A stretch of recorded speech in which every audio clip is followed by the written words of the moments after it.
तो सबसे पहले हम बात करते हैं जेनर। जेनर ने किस चीज़ का आविष्कार किया था, इसके किस चीज़ का खोज किया था, तो जेनर का जो हो जाएगा यहाँ पे टीकाकरण। ठीक है, वही बात करते हैं वाटसन एवं क्रिक की अगर बात करते हैं तो इन्होंने द्वि कुंडली डीएनए का जो था मॉडल उसका इन्होंने खोज किया था।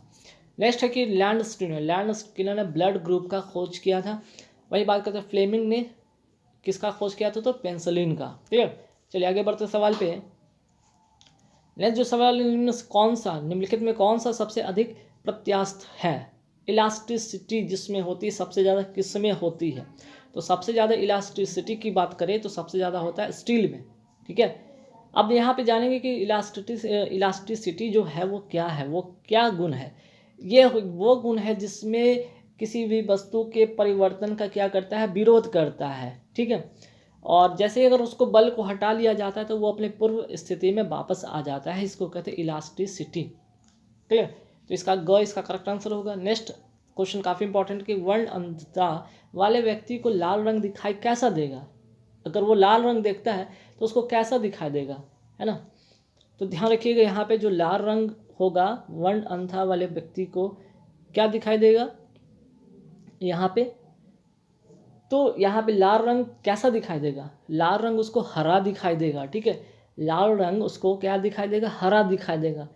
तो ध्यान रखिएगा जो वर्ण अंधता वाले व्यक्ति होते हैं उनको दो रंग का पता नहीं चल पाता है सही, एक तो लाल और दूसरा जो है हरा। ठीक है, ये दो का पता उसको नहीं चल पाता, बाकी सभी रंग को पहचानता है लेकिन लाल और हरा को नहीं पहचान पाता है। तो उसको लाल रंग कैसा दिखाई देता है, हरा दिखाई देता है। ठीक है, अगर हम बात करते हैं इस रोग का सबसे ज़्यादा जो लक्षण होता है, प्रभाव होता है, किस में होता है, सबसे ज़्यादा ये मेल पार्ट में ज़्यादा ये लक्षण दिखा देता है, मीन्स कि पुरुष में सबसे ज़्यादा दिखाई देता है ना। स्त्री में भी लक्षण कभी कभार दिखाई देता है तब जब इसका जो है गुणसूत्र जब दोनों एक्स वाले होंगे तब। ठीक है, चलिए आगे बढ़ते सवाल पे। नेक्स्ट सवाल क्या है कि पायस एक क्या है, यहाँ पे पूछा गया पायस एक कोलाइड होता है ना।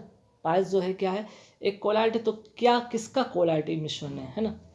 तो किसका यहाँ पे पूछा गया मिश्रण, द्रव में गैस का मिश्रण या द्रव में द्रव का मिश्रण है या गैस में द्रव का मिश्रण है, ठोस में द्रव का मिश्रण है। तो इसका जो करेक्ट आंसर होगा वो होगा द्रव में द्रव का मिश्रण। ठीक है, सॉरी यहाँ पे द्रव में द्रव का मिश्रण हो जाएगा, है ना। तो अगर इसका एग्जाम्पल की अगर बात करते हैं तो एग्जाम्पल आप लेंगे तो यहाँ पे दूध हो जाएगा पायस का उदाहरण। ठीक है, दूध हो जाएगा आपका पायस का उदाहरण। अगर हम बात करते हैं द्रव में गैस का, तो इसका एग्जाम्पल अगर लिखना चाहेंगे तो क्या लिखेंगे, वायु की आर्द्रता। ठीक है, वायु आर्द्रता की अगर बात करते हैं तो ये हो जाएगा द्रव में गैस। अगर हम बात करते हैं गैस में द्रव का विलयन, तो इसका नोट कर ले एग्जाम्पल, इसका एग्जाम्पल क्या हो जाएगा, ब्रोमीन। ठीक है, ब्रोमीन हो गया, अमोनिया हो गया, है ना, ब्रोमीन और अमोनिया इसके एग्जाम्पल हैं। ठोस में गैस का मिश्रण, ठोस में गैस का मिश्रण का एग्जाम्पल आप नोट करना चाहते तो इसका लिख लीजिए कपूर। ठीक है, तो क्वेश्चन क्या था कि पायस एक कोलाइड होता है, किसका होता है, द्रव में द्रव का होता है और इसका एग्जाम्पल होगा दूध। ठीक है, बाकी तीन ऑप्शन और थे, द्रव में गैस का की बात की तो वायु का आर्द्रता एग्जाम्पल हो गया यहाँ पे, गैस में द्रव का की बात करते तो ब्रोमीन अमोनिया हो गया, ठोस में द्रव का बात करें तो कपूर। ठीक है, नेक्स्ट क्वेश्चन है माई लाइफ माई मिशन निम्न में से किसकी आत्मकथा है। ठीक, तो इसका जो करेक्ट आंसर इनमें से कौन सा होगा आपको बताना है। तो इसका जो करेक्ट आंसर होगा वो होगा बाबा रामदेव, है ना, बाबा रामदेव हो जाएगा इसका करेक्ट आंसर। आगे बढ़ेंगे सवाल पे, भारत में सबसे अधिक साक्षर संघ राज्य क्षेत्र कौन सा है। तो इसका जो करेक्ट आंसर होगा भारत में सबसे अधिक साक्षर संघ जो शासित प्रदेश है वो है लक्षद्वीप। ठीक, लक्षद्वीप की अगर बात करें तो जनसंख्या की दृष्टि से सबसे छोटा केंद्र शासित प्रदेश माना जाता है। ठीक है, चलिए आगे बात करते हैं नेक्स्ट क्वेश्चन पे कि मीठे स्वाद की अनुभूति जीभ पर स्वाद केंद्र स्थित कहाँ पे होता है। मीन्स की अनुभूति जो होता है ना मीठे का स्वाद जो होता है कहाँ पे होता है, मान लीजिए टंग है तो उसके किस भाग पे होता है, तो ये टिप वाले भाग पे होता है, अग्र भाग पर, मीन्स कि इसको कहेंगे यहाँ पे टिप पर। ठीक है, टिप पर होता है इसका मीठा स्वाद लगता है अग्र भाग पर। क्लियर, कहाँ पे लगता है, मीठे स्वाद का अनुभूति होगा जो अग्र भाग पर होता है। ठीक, चलिए आगे बढ़ेंगे इस सवाल पे नेक्स्ट क्वेश्चन क्या है कि जिम कॉर्बेट नेशनल पार्क मुख्य रूप से किस वन्य प्राणी के संरक्षण से संबंधित है? तो जिम कॉर्बेट की अगर बात करते हैं तो ये बाघ का, दरअसल ये जो है यहाँ पे बाघ का जो है प्राणी है, बाघ जो प्राणी है उससे संरक्षण से संबंधित है। क्लियर? चलिए आगे बढ़ेंगे सवाल पे। अच्छा, इसका एक और कई बार क्वेश्चन आता है, जिम कॉर्बेट नेशनल पार्क का पुराना नाम क्या है? तो हेली नेशनल पार्क था। ठीक, और ये कहाँ पे है? जिम नेशनल का कॉर्बेट जो है, जिम कॉर्बेट नेशनल पार्क है कहाँ पे? तो ये उत्तराखंड में है ना, उत्तराखंड में ये है। क्लियर? आगे बढ़ेंगे तो दक्षिण अफ्रीका के किस शहर में गांधी जी को श्वेत लोगों द्वारा पिटा और ट्रेन से नीचे फेंक दिया गया? तो इसका जो करेक्ट आंसर होगा वो होगा यहाँ पे, आंसर करेक्ट वो क्या होगा? जल्दी से बताएं, जल्दी से बताएं। ठीक है, तो आंसर होगा यहाँ पर प्रिटोरिया। ठीक है, प्रिटोरिया है कहाँ भाई? तो दक्षिण अफ्रीका में। ठीक है, दक्षिण अफ्रीका में। ठीक है, ये दक्षिण अफ्रीका में होगा इसका करेक्ट आंसर। नेक्स्ट क्वेश्चन है कि निम्नलिखित में कौन सा देश सार्क का सदस्य नहीं है? सार्क का सदस्य नहीं पूछा, सार्क का सदस्य नहीं है पूछा है। तो इसका जो करेक्ट आंसर होगा वो होगा म्यांमार। ठीक है, वो होगा म्यांमार, इसका सदस्य नहीं है। तो अगर बात करें सार्क संगठन, CAAR है ना, सार्क की अगर बात करते हैं तो इसका फुल फॉर्म क्या हो जाता है? South Asian association for regional corporation. इसकी स्थापना हुआ था 1985 में। ठीक है, 1985 में इसका स्थापना हुआ था। और इसके सदस्य देश कौन कौन है भाई? नोट करना है तो कर लीजिए। यहाँ पे भारत हो गया, ठीक है, भारत के बाद पाकिस्तान हो गया। चलिए शॉर्टकट में मैं लिख देता हूँ, पाकिस्तान हो गया, उसके बाद बांग्लादेश हो गया, नेपाल हो गया, भूटान हो गया, भूटान के बाद श्रीलंका हो गया, श्रीलंका का मालदीव हो गया, अफगानिस्तान हो गया। ठीक, तो सार्क सदस्य का देश नहीं है म्यांमार, बाकी भूटान, मालदीव, बांग्लादेश, श्रीलंका, अफगानिस्तान, पाकिस्तान, भारत सभी क्या है? सार्क देश का सदस्य देश है। और इसका अगर बात करते हैं, इस्टेब्लिशमेंट की बात करते हैं तो 1985 में हुआ था। इसका फुल फॉर्म पूछ देगा तो south Asian association for regional cooperation इसका फुल फॉर्म होता है। चले आगे बढ़ेंगे सवाल पे। भारतीय राष्ट्रीय कांग्रेस की पहली महिला अध्यक्ष कौन थी? है ना, तो इसका जो करेक्ट आंसर हो जाएगा, भारतीय राष्ट्रीय कांग्रेस की पहली महिला अध्यक्ष थी एनी बेसेंट, जो कि 1917 में कलकत्ता अधिवेशन में इनको इसका अध्यक्ष बनाया गया था। एनी बेसेंट कहाँ गया? ये कब बनी थी? 1917 के कलकत्ता अधिवेशन में। ठीक है, इनको कब अध्यक्ष बनाया था? 1917 के कलकत्ता अधिवेशन। ठीक है, चलिए और एक यहाँ पे एक और इम्पॉर्टेंट नोट कर लीजिएगा, एक काफ़ी बार इम्पॉर्टेंट आता है कि अगर बात करें 1925 में सरोजिनी नायडू को कानपुर का जो है कांग्रेस अधिवेशन जो हुआ था 1925 में जो था, इनको अध्यक्ष बनाया था। और ये प्रथम भारतीय महिला थी। ठीक है, ये प्रथम भारतीय थी। ठीक है, इसलिए ये क्वेश्चन काफ़ी बार आता है कि 1925 में किनको बनाया गया था? सरोजिनी नायडू को, जो कि कानपुर के कांग्रेस अधिवेशन की अध्यक्षता इन्होंने किया था। और ये पहली महिला थी भारतीय राष्ट्रीय कांग्रेस की जिन्हें अध्यक्ष बनाया गया था। ठीक है, अगर पहली महिला की सिर्फ बात करें तो एनी बेसेंट हो गई, और प्रथम भारतीय महिला की बात करें तो एनी बेसेंट नहीं बल्कि होगी सरोजिनी नायडू होंगी। 1925 के कानपुर वाला अधिवेशन में इन्होंने अध्यक्षता किया था। ठीक है, चलिए एक और यहाँ से क्वेश्चन आता है, सुचेता कृपलानी, काफ़ी बार सुने होंगे इनका नाम। ठीक है, तो भारत राज्य की प्रथम महिला मुख्यमंत्री इनको बनाया गया था, है ना। और एक क्वेश्चन यहाँ पे राजकुमारी अमृता कौर के बारे में भी जान लीजिए कि केंद्रीय मंत्रिमंडल में शामिल प्रथम भारतीय महिला राजकुमारी अमृता कौर थी। ठीक है, तो चारों का आपको आंसर मैंने बता दिया। नेक्स्ट क्वेश्चन है, संसार में माइका का सबसे बड़ा उत्पादक देश कौन सा है? ठीक है, तो इसका जो करेक्ट आंसर हो जाएगा, माइका का सबसे बड़ा उत्पादक देश है वो है भारत। ठीक है, इसका करेक्ट आंसर हो जाएगा भारत। चलिए आगे बढ़ते सवाल पे कि खून के बहने से रोकने में कौन सा विटामिन भाग लेता है? तो सिंपल है, विटामिन के। ठीक है, विटामिन के। और इसका जो रासायनिक नाम की अगर बात करें तो इसका रासायनिक नाम क्या है? फिलोक्विनोन। ठीक है, फिलोक्विनोन, ध्यान रखिए, काफ़ी इंपॉर्टेंट क्वेश्चन है। अगर विटामिन डी की बात करते हैं तो इसका रासायनिक नाम क्या है? कैल्सिफेरॉल। ठीक है, विटामिन सी की बात करते हैं तो एस्कॉर्बिक एसिड, और विटामिन ए की बात करते हैं तो रेटिनॉल। ठीक, चलिए आगे बढ़े सवाल पे। भारत के उच्च न्यायालय में पहली महिला न्यायाधीश कौन बनी थी?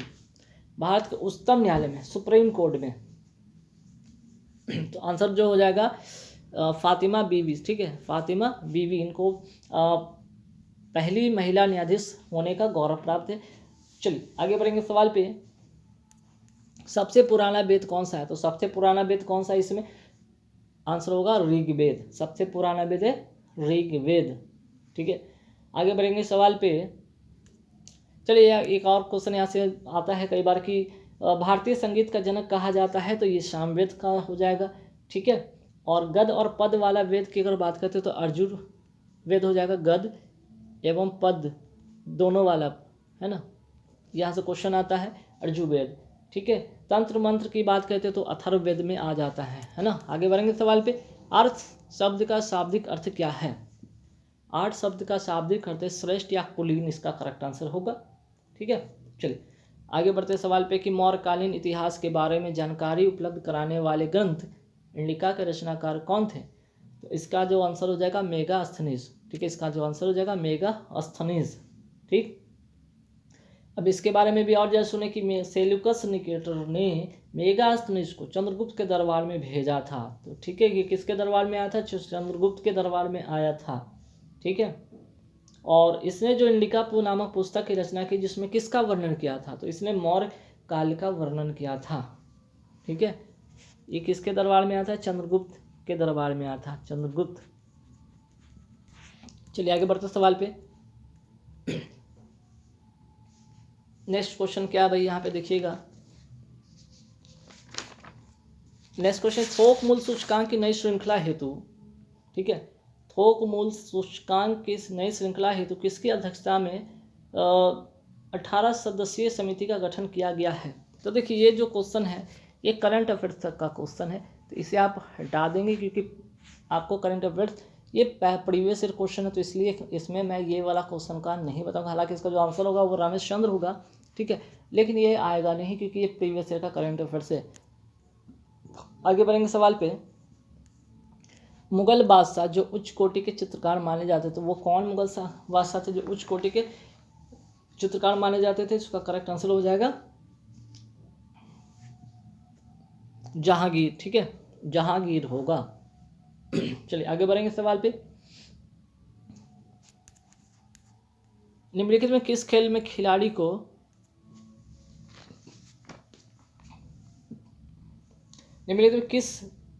खेल में खिलाड़ी को पुगिलिस्ट कहा जाता है? पुगिलिस्ट किस खेल में कहा जाता है? इसका जो करेक्ट आंसर हो जाएगा वो क्या हो जाएगा? ए, मुक्केबाजी या बॉक्सिंग जिसको कहते हैं। बहुत इंपॉर्टेंट क्वेश्चन है। नेक्स्ट क्वेश्चन है, हाइकिंग स्ट्रिप शब्द किस खेल से संबंधित है? हाइकिंग स्ट्रिप किस खेल से संबंधित है? इसका जो करेक्ट आंसर हो जाएगा वो होगा पाल नौकायान से, है ना। चलिए आगे बढ़ेंगे सवाल पे। सवाल नंबर 22 पे आता है कि सिकंदर के हमले के समय उत्तर भारत का निम्नलिखित राजवंशों में किस एक का शासन था? जब सिकंदर हमला कर रहा था उसमें उत्तर भारत में कौन शासन कर रहा था? तो इसका जो करेक्ट आंसर क्या होगा? इसका जो करेक्ट आंसर होगा वो होगा नंद वंश, ठीक है, नंद वंश। चलिए आगे बढ़ते हैं सवाल पे। बुद्ध की मृत्यु के पश्चात प्रथम बौद्ध संगीति की अध्यक्षता किसके द्वारा किया गया था? तो इसका जो करेक्ट आंसर होगा वो होगा महाकश्यप द्वारा, ठीक है, महाकश्यप द्वारा। तो प्रथम बौद्ध संगीति का अध्यक्षता महाकश्यप द्वारा किया गया था। और अगर बात करते हैं प्रथम बौद्ध संगीति किसके समय में हुआ था, तो ये हुआ था अजात शत्रु के समय में राजगृह में आयोजित किया गया था और अध्यक्षता किया था इन्होंने महाकश्यप द्वारा किया गया था, ठीक है। चलिए आगे सवाल पे आते हैं कि अनुशीलन समिति नामक क्रांतिकारी संगठन का केंद्र कहाँ स्थित था? ठीक है, तो इसका जो करेक्ट आंसर होगा वो होगा बंगाल में, ठीक है, इसका करेक्ट आंसर होगा बंगाल में। आगे बढ़ते सवाल पे कि आज़ाद हिंद फौज के मुकदमे की पैरवी के लिए गठित टीम की नेतृत्व किसने किया था? तो इसका करेक्ट आंसर होगा भूला भाई देसाई द्वारा। तो देखिए आज़ाद हिंद फौज के मुकदमे में पैरवी के लिए जो थे भूला भाई देसाई थे, तेज बहादुर थे, जवाहरलाल नेहरू थे, KN काटजू थे, लेकिन इन सभी ने तो पैरवी किया, लेकिन इनमें अध्यक्षता की अगर बात करते तो अध्यक्षता कौन किया था? भूला भाई देसाई ने किया था, ठीक है। हुआ था कि आज़ाद हिंद फौज के सैनिकों पर नवंबर 1945 में मुकदमा चला गया था। इसे दिल्ली मुकदमा या लाल किला मुकदमा के नाम से भी जाना जाता है। जन समर्थन को देखते हुए लॉर्ड बेबल ने आम माफी आज़ाद हिंद फौज के सैनिकों को देना पड़ा था, है ना। चलिए नेक्स्ट क्वेश्चन है कि स्वर्ण कमल पुरस्कार किस क्षेत्र में दिया जाता है। तो स्वर्ण कमल की अगर बात करते हैं ये दिया जाता है सिनेमा के क्षेत्र में दिया जाता है। नेक्स्ट है कि अंतर्राष्ट्रीय नेशनल मंडेला दिवस कब मनाया जाता है, किस तिथि को मनाया जाता है, 18 जुलाई को मनाया जाता है। आगे बढ़ते हैं कि प्रसिद्ध जगन्नाथ मंदिर किस राज्य में है। तो इसका जो करेक्ट आंसर हो जाएगा वो होगा उड़ीसा में प्रसिद्ध जगन्नाथ मंदिर। और यहाँ पे एक और भी मंदिर है, कोणार्क का मंदिर भी है फेमस, जो कि उड़ीसा में है।